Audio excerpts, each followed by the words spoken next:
Welcome to Module 3, Teaching Approaches and Good Practices in Online Education. In the last modules, we learned about how online education is an autonomous pedagogical model, very much different from the face-to-face conventional education model. Conventional education is more teacher-centered, while online education is more student-centered.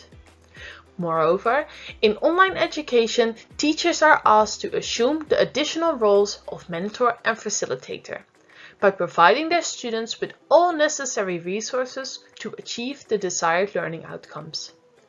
At the same time, students also need to assume a more active role in the teaching and learning process. In this module, we will present an overview of the different pedagogical models applied in online education by offering examples from institutions from all around the world. At the end of this module, we will reflect on which of these models could be used by a conventional institution, which is under emergency remote teaching. To start off, the term pedagogical model has been mentioned multiple times, but what exactly does it mean? A pedagogical model is a framework that describes a systematic procedure in organizing learning experiences to achieve learning objectives and serve as a guide for teachers in implementing the learning activities. To make it a bit clearer, let's look at some elements that relate to pedagogical models. There are different types of modalities when it comes to pedagogical models. You have fully online education, blended education where more than 50% is online, or blended learning where the portion of online education is between 25 and 50%. You also have technology-enhanced face-to-face learning, where technology is used to support the learning environment. Lastly, you also have the traditional face-to-face modality. You also have different types of timing of pedagogical methods. You can have synchronous communication, where you get the opportunity to get to know each other and where education happens all together at the same time. You also have asynchronous communication, which is the opposite of synchronous. This is more flexible and relates back to the concept of open education, which is more suitable for independent learners. With asynchronous communication comes a need for alternative communication channels, as not all education is at the same time with all the people together. There can also be a combination of both synchronous and asynchronous teaching. The pace of education can differ. You can have self-paced education, where there's an open entry and open exit. The student can decide when and where to study. An example of this education could be a MOOC, which is a massive open online course. Class or semester-based education is often used in formal education programs, like a bachelor's or a master's degree at a university. The role of students and teachers can differ. A teacher can have a strong presence online, a limited presence online, or no presence online at all. It could also be a combination of all. This is all dependent on the nature of the course.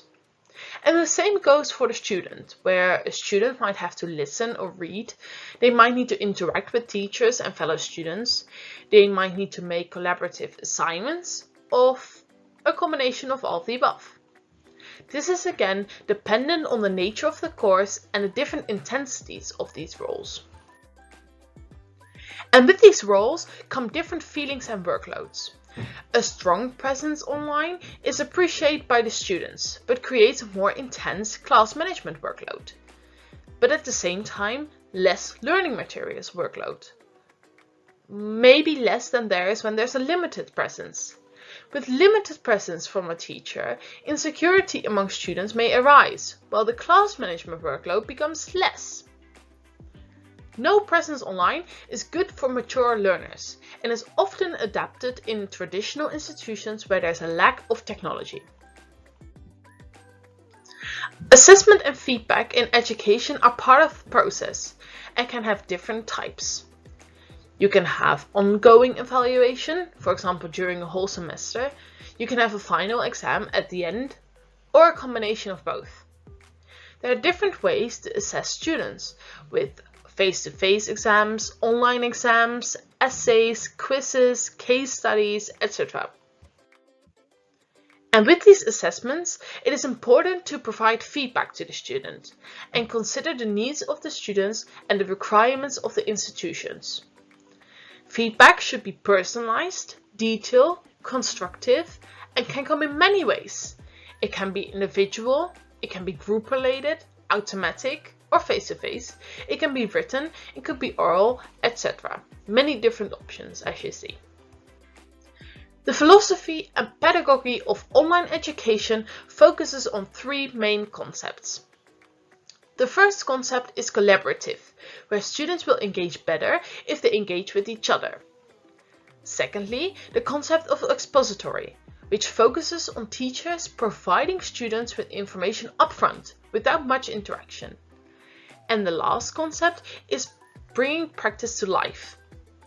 It focuses on animation, bringing life into the situation, reflection, creating a space to reflect, and action, which is the practical application.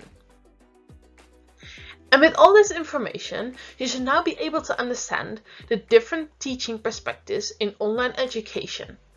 Consider the different approaches to learning, teaching, and assessment, and define your own pedagogical approach.